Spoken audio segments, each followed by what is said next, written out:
আসসালামু আলাইকুম। আজকে বানাবো মিল্ক শেক, যা আমাদের বাচ্চাদের জন্য খুবই উপকারী আর হেলদি।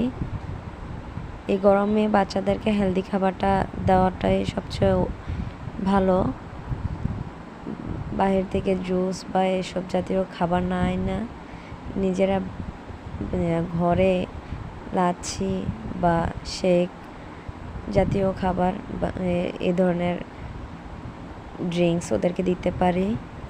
এই যে এখানে আমি 2টা কলা নিয়েছি, খেজুর, তারপর হচ্ছে কাঠবাদামগুলো আমি আগে ভিজিয়ে রেখেছিলাম, সেগুলো দিয়ে দিয়েছি, খোসা ছাড়াই নাই, খোসা সহকারে দিয়েছি।